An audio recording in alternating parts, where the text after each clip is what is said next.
सभी dairy farmer और किसान भाइयों का मैं स्वागत करता हूँ।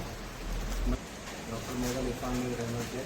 मैं गोदरेज कैटल जेनेटिक में एम्ब्रियो ट्रांसफर स्पेशलिस्ट कार्यरत हूँ। आज हम महाराष्ट्र के नांदेड़ डिस्ट्रिक्ट के उमरी तहसील में आए हैं। आज यहाँ पे हम सरोगेसी के लिए काउ सेलेक्ट करने के लिए आए हैं।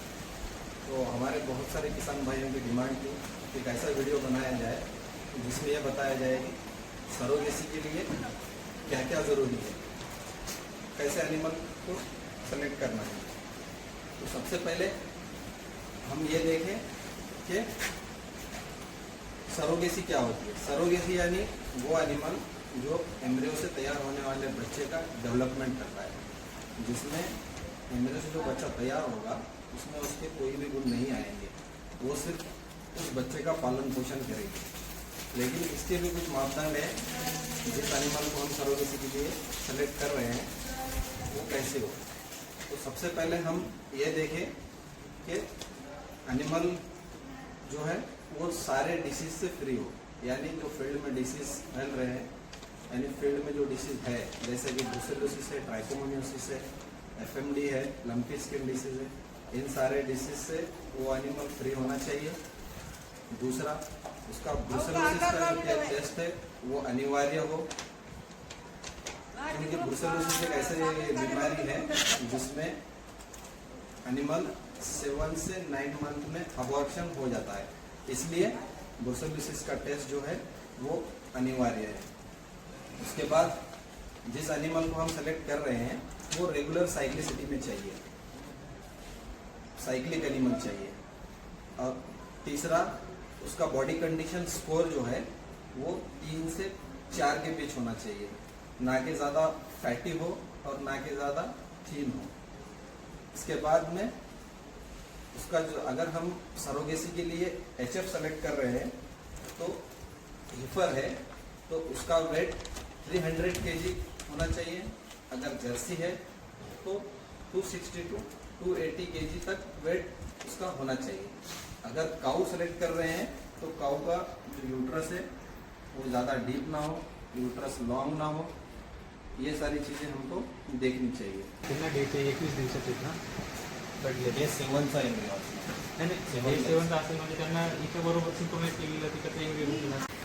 जैसे हमने फिजिकल एग्जामिनेशन कर लिया और एनिमल की हिस्ट्री ले ली, उसके बाद एनिमल का पैरेंटल एग्जामिनेशन भी ज़रूरी है। पैरेंटल एग्जामिनेशन में सबसे पहले एनिमल का यूट्रस देखें कि जो एनिमल सरोगेसी के लिए ले रहे हैं उसका यूट्रस प्रॉपर डेवलपमेंट है या नहीं। अगर यूट्रस प्रॉपर डेवलपमेंट नहीं है, माल नरिश है, तो ऐसे एनिमल को एम्ब्रियो ट्रांसफ़र के लिए सेलेक्ट ना करें।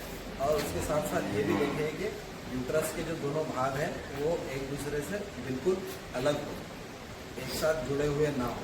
यूट्रस के बाद ओवरी देखें। ओवरी पे जैसे ही हम ओवरी पाल्पेट करेंगे, अगर एनिमल साइक्लिक है तो उसमें आपको ओवरी पे या तो ग्राफियन फॉलिकल मिलेगा या तो सीएल मिलेगा।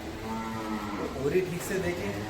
अगर एनिमल में ग्राफियन फॉलिकल है या सीएल है तो ऐसे ही एनिमल को प्रोटोकॉल के लिए या एम्ब्रियो ट्रांसफ़र के लिए सेलेक्ट करें।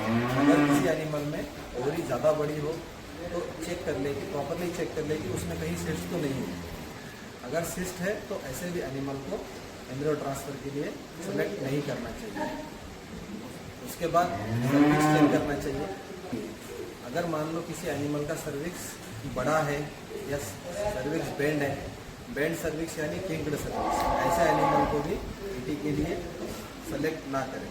क्योंकि जब हम एम्ब्रियो ट्रांसफ़र करते हैं, एम्ब्रियो ट्रांसफ़र हिट के 7 डेज बाद करते हैं। 7 डेज हिट के 7 डेज बाद सर्विक्स जो होती है वो 50 to 70% क्लोज होती है। इसलिए अगर सर्विक्स में कोई प्रॉब्लम है, सर्विसाइटिस है या किंक्ड सर्विक्स है, तो ऐसे एनिमल में गन पास नहीं होगी और एम्ब्रियो ट्रांसफ़र नहीं होगा। इसलिए ऐसे एनिमल को भी ईटी के लिए सेलेक्ट ना करें।